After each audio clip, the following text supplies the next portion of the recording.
Yang pertama yang kita perlukan adalah kejujuran. Kejujuran dari pihak dua, dari pihak pemerintah. Yang kedua dari pihak medis. Kalau memang dari pihak medis dan pihak pemerintah itu jujur sesuai dengan kapasitas mereka, medis dengan ilmu mereka, lalu memutuskan bahwa umat tidak boleh berkumpul-kumpul dulu untuk sementara, biar di rumah masing-masing untuk menjaga. Jika dia jujur dengan ilmunya, maksudnya tidak ada tekanan apa-apa, jujur dengan ilmunya, dan pemerintah pun dalam irama menjaga umat secara sesungguhnya, maka wajib kita patuhi. Wajib kita patuhi. Sholat Jumat tidak ada di masjid, maka selagi masih ada perkumpulan 40 orang mustautinin, adakan di mana saja. Kalau ternyata nggak bisa, tidak usah melakukan sholat Jumat, sholat duhur. Kalau memang betul, tapi kejujuran dari medis, kemudian dari pemerintah yang ingin menjaga umat demi kebaikan mereka, maka itu sah jika demikian itu. Kemudian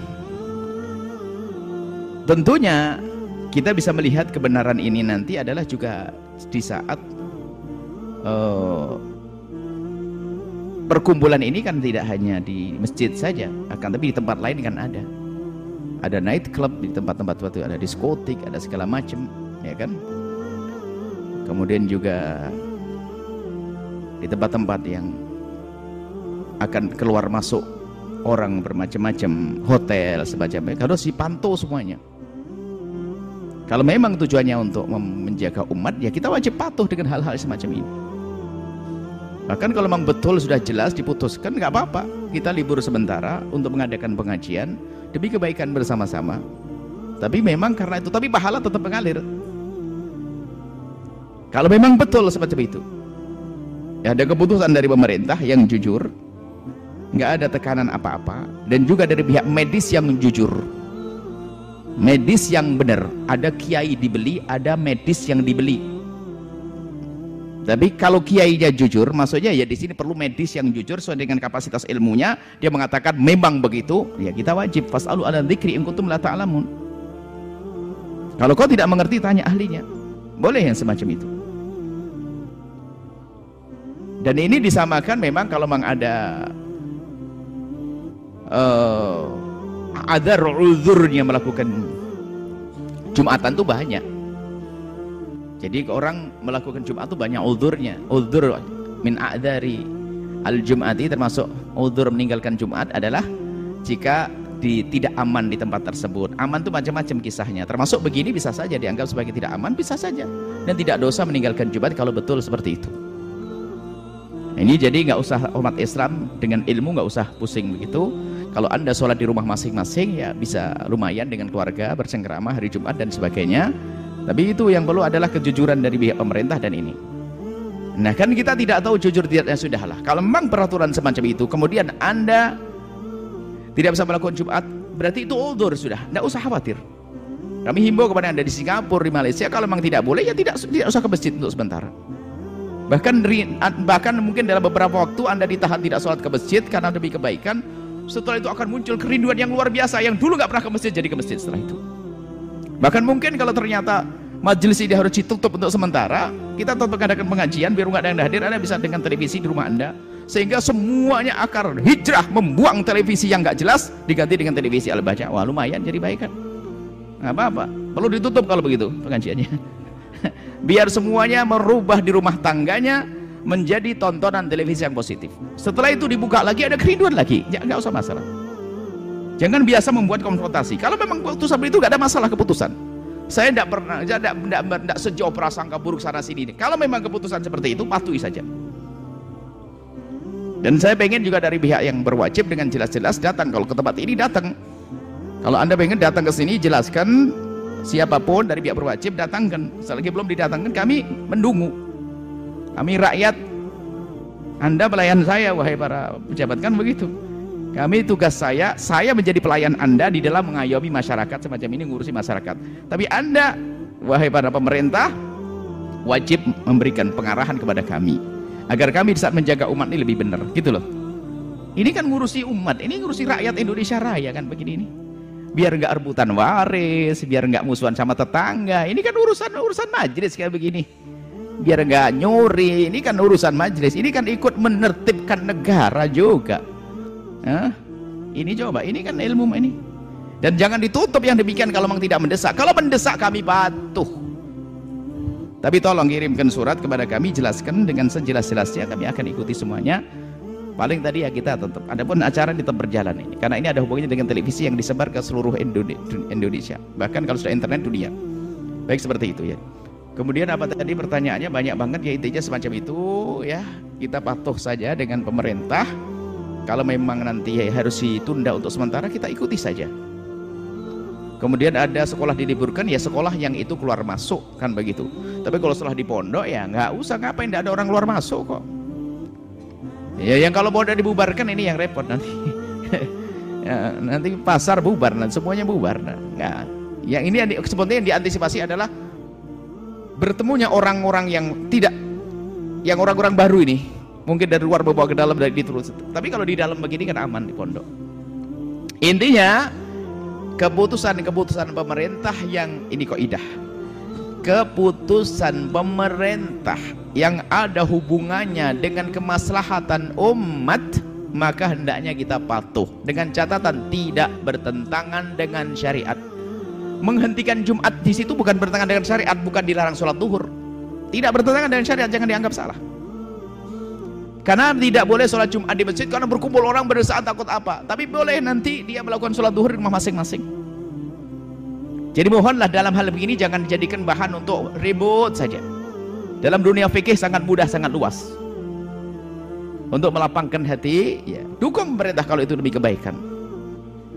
Dukung pemerintah kalau itu demi kebaikan. Itu saja bisa kami sampaikan, ya. Semoga Allah menjaga. Masalah bersalaman, ya kalau memang, nah, kalau masalah bersalaman, kami himbau deh untuk menjadi, saya bertanya kepada beberapa dokter, sebenarnya yang dihindari itu apa?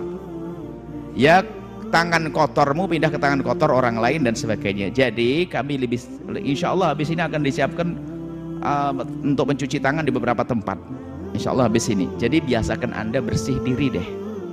Ya, kalau tiba-tiba Anda salaman dengan orang lain, Anda sudah pastikan tangan Anda bersih di saat bersama dengan orang lain. Jangan kebalik, jangan pastikan tangan orang lain bersih tapi Anda jorok, itu nggak benar. Jadi pastikan Anda selalu bersih. Kalau semuanya selalu menjaga begini, salaman bersih, tangan Anda bersih.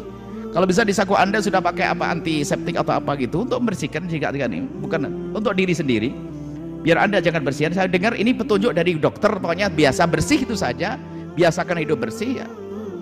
Jangan habis garuk-garuk lalu makan sop pakai tangan lagi, itu kan kacau, nanti dimakan sama temennya, ini kan tidak karu-karuan. Tolonglah umat Islam yang bersih ya. Mungkin untuk pembelajaran juga bagi umat Nabi Muhammad, harus bersih deh. Biasakan anak Anda untuk biasa cuci tangan, itu saja. Cuci tangan yang bersih, setelah itu bersalaman biasa saja. Biasa saja. Dan dihindari mungkin ya itu hindari seperti salaman biasa. Kalau ternyata memang petunjuk dari penyakit tidak akan menular, jadi yang ngasih penyakit adalah Allah. Kalau menular berarti kan semua harus penyakitan semuanya. Ada ceritanya, ada orang berkata, oh Nabi Muhammad itu salah kok, bagaimana penyakit tidak menular ini. Ada ceritanya onta itu korengan, satu onta korengan, lalu didatangkan onta lagi didudukkan, akhirnya yang lain pada korengan, kudisen semuanya ontanya. Akhirnya bilang berarti Nabi Muhammad telah salah mengatakan penyakit tidak menular. Akhirnya dikatakan, yang ini ketularan siapa? Ini onta ini ketularannya ini. Terus yang pertama kena corona ini ketularan dari siapa? jadi Allah yang menurunkan penyakit. Sehingga ada orang satu pesawat pun ada ini kena penyakit, dua kena penyakit, 40-nya juga tidak kena penyakit. Maka serahkan pada Allah, tapi tetap jaga diri, harus menjaga bersih. Biasa bersih itu penting, tidak boleh sembrono ya. Ya, tidak boleh sembrono. Selagi ada petunjuk, itu adalah petunjuk ahli dzikir. Para dokter itu ahli dzikir bagian medis. Maka mohon petunjuk dokter dalam hal ini hendaknya Anda patuhi. Saya tanya, apakah harus tidak bersalaman, Beliau menjawab, tidak Buya, asalkan sama-sama bersih.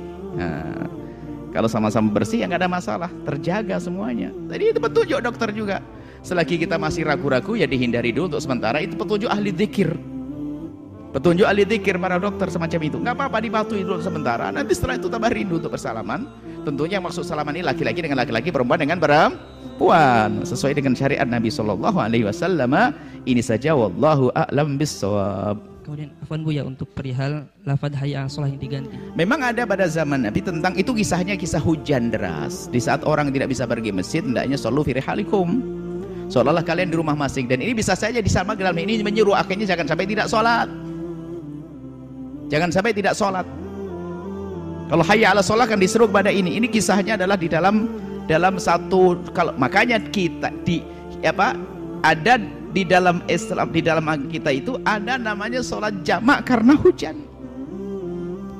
Begitu pentingnya sholat. Selagi yang sudah ada di masjid sholat duhur kok hujan deras, kemudian kalau sudah pulang nanti asarnya balik susah karena zaman dulu tuh becek jalan macam-macam begini, maka boleh di sholat jamak, sholat berjamaah dengan jamak takdim. Sholat karena hujan hanya jamak takdim, nggak ada jamak takhir.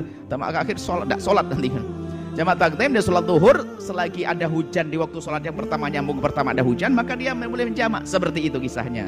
Jadi itu adalah himbauan untuk melakukan sholat, dan ada pada zaman Nabi itu kisahnya, kisah tentang sholat seperti itu, sholat di hujan. Jadi seperti itu. Jadi itu mengingatkan agar orang sholat, bukan hanya sekedar mendengar seruan azan. Adapun